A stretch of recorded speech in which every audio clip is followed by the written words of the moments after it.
It's the International Soccer Preview. We are Soccerphiles Canada. Welcome to Series 30, looking at the players of the 2025 Gold Cup. This episode is looking at the players of El Salvador. Part 1, the candidates.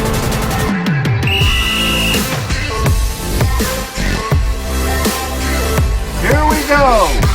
Look at the candidates. We move on to section 3, and we'll begin by reviewing the candidates. I want to welcome people just listening to the short version here. We're also, doing a short version, just section 3. In the full version, this is for new listeners. We introduce the candidates and their likelihood of making the final squad. They're basically our reasons for putting them in the category that we put them in. So if you're just listening to the short version and want all the details, you can go back and listen to the full version. We also give biographical information on the more likely candidates. For those who have listened to all that, then this is a review summary. And as we said in section 1, we're not going to concern ourselves with predicting starters until we get to part 2, which will come out in probably early June. Let's go back over the list then and summarize what we have. We talked about the manager situation in quite a bit of detail. 4 managers over the period since the 2023 Gold Cup, and the latest manager, Hernan Dario Gomez, coming in February of 2025, and we don't even have good information on the 2 games that he was in charge for in March. So things very much up in the air for El Salvador. Perhaps we can clarify a few of those things in part 2. Anyway, Hernan Dario Gomez, the manager, leading them through it.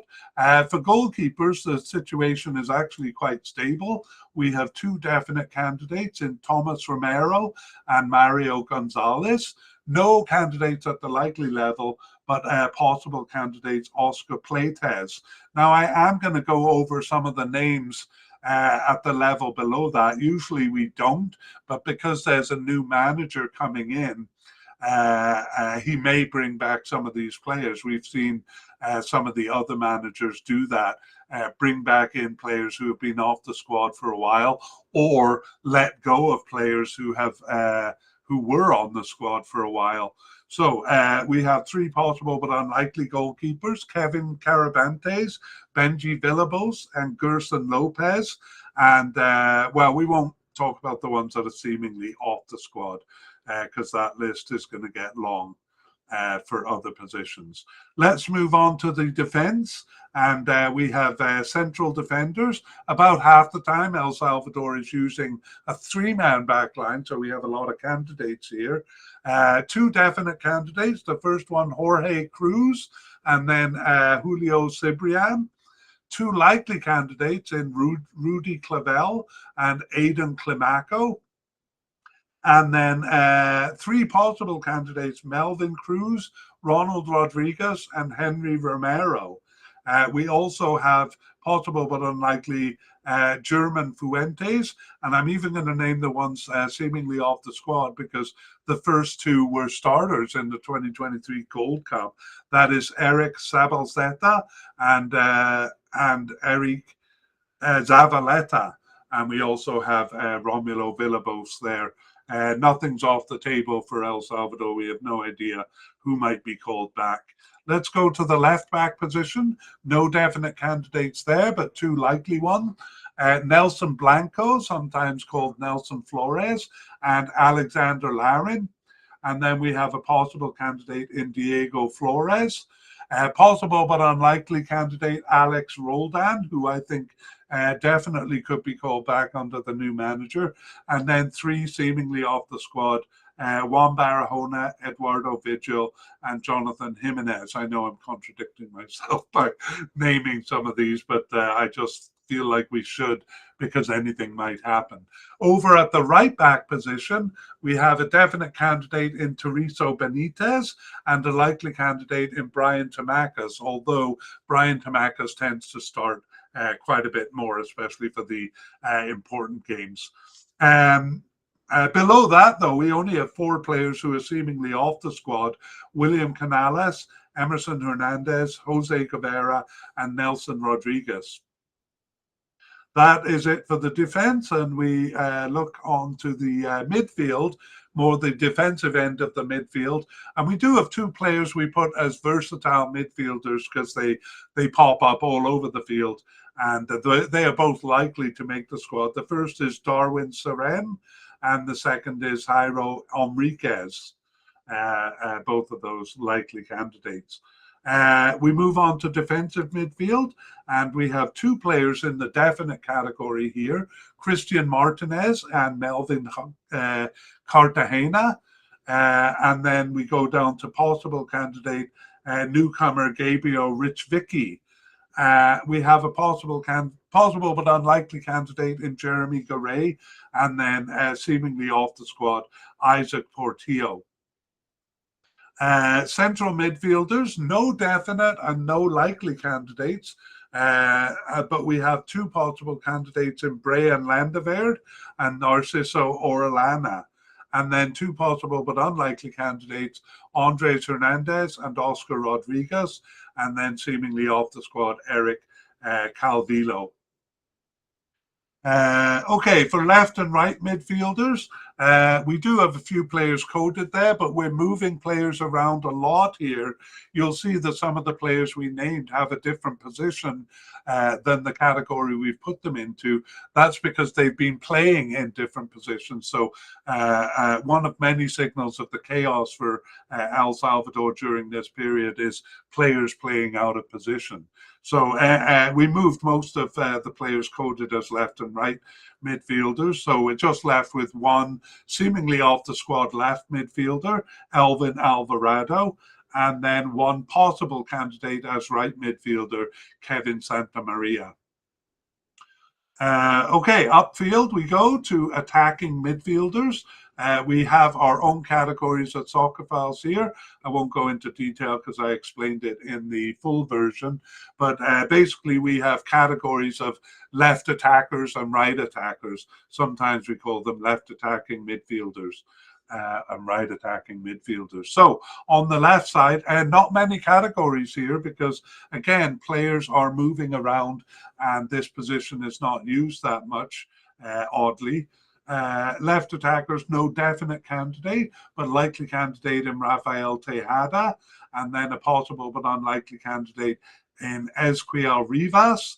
And then we have Meyer Gill. He's actually coded as a forward. Did play over here when he played, but is seemingly off the squad now. On the right side, here too, no definite candidates. We have a likely candidate in Francis Castillo, and then 3 possible candidates, Leonardo Menjivar, Nathan Ordaz, and Kevin Reyes. And then 2 seemingly off the squad, Jefferson Valladares and Walmer Martinez. Walmer Martinez is the only player actually coded as a right attacker. All of the other players have been playing over here primarily. Most of their starts have been over here, but they are actually out of position players playing as right attackers. Central attackers, we have no definite or likely candidates, but a possible candidate in Pablo Puned, and then 2 players seemingly off the squad, Dustin Correa and Enrico Hernandez, or Enrico Hernandez Duenas. We go to the forward line. We did move a couple of players into the secondary striker position because both of these players played that role in the Gold Cup. However, both of them were off the team not long after that. So those are 2 players seemingly off the squad, Harold Osorio and Joshua Perez. But again, who knows what will happen under the new manager. Then with forwards, we have a lot of candidates, but none at the definite level because none of them has started enough for us to think that they're definitely going to be selected. 2 likely candidates, though, Nelson Bonella and Steven Vasquez, and 4 possible candidates, Brian Gill, Javier Furman, Emerson Mauricio and Santos Ortiz. Then we have two possible but unlikely candidates at this point, Armando Moreno and Joaquin Rivas. And finally, four players seemingly off the squad, Christian Gil, Steven Guerra, Juan Carlos Argueta, and Josue Rivera. So there we have a review of our candidates. These are basically taking into consideration the games until November. We do have a bit of information on the squads for the two March friendlies. They were both against club teams, so a lot of websites didn't report on them. And my main source for counting games didn't even have these games on their list. That's why we couldn't include them in the participation of the individual players. But holy smoke, things are really up in the air for El Salvador, and we're really hoping in part two that we can clarify things. We'll get a bit more clarity, perhaps by looking at the friendly on May 31st or the two World Cup qualifying games in early June. Anyway, let's take a look at injuries. We did have a couple of players who were injuries concerns.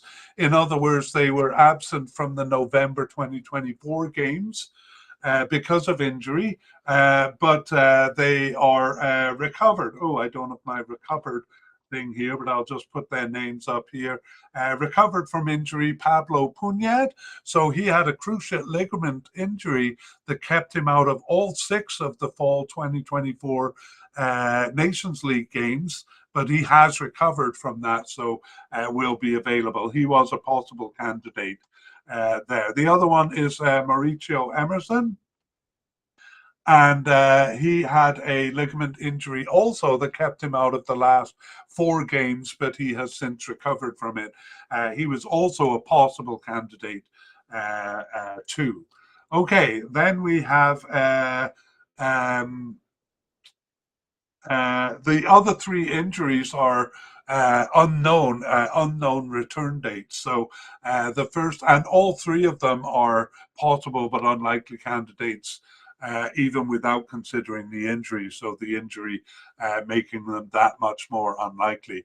The first one is left winger Ezequiel Rivas. And he was out for ankle tendon surgery since January 2025, but it has an unknown return date, Ezequiel Rivas. The second is Gerson Lopez, the goalkeeper. So in addition to being listed as injured, and we have no information beyond that, it just has him listed as injured. He is currently unattached to a club, so several factors working against his likelihood of being selected. And the third one is Oscar Rodriguez, also possible but unlikely, and he was listed as injured. Again, this is an unknown injury since May of 2025, so a fairly recent injury, but no information beyond that is available. But because that's a recent injury, we think that might keep him out of the cup, as opposed to, say, Ezequiel Rivas, who might recover in time for the tournament. But we'll be updating that in part 2. So let's move on to closing thoughts and then previewing part 2. Well, I can't describe the chaos. You'd have to listen to part 1 to try to fully embrace it all. But several indication of that. 4 new managers. I think about 11 different formations used over the period. All sorts of players playing out of position. Veterans off the squad and then coming back in, players being called in from the cold. It is utter chaos here. So we believe that's why they brought in a very experienced manager in Hernan Dario Gomez, is to try to sort out this chaos. So we'll see. Part 2 may shed some light, but we'll see if this affects them in the cup. I didn't say among the forwards. I think in the 6 games of the 6 games of the 2024 Nations League group stage, they had a forward position 7 times or 9 times.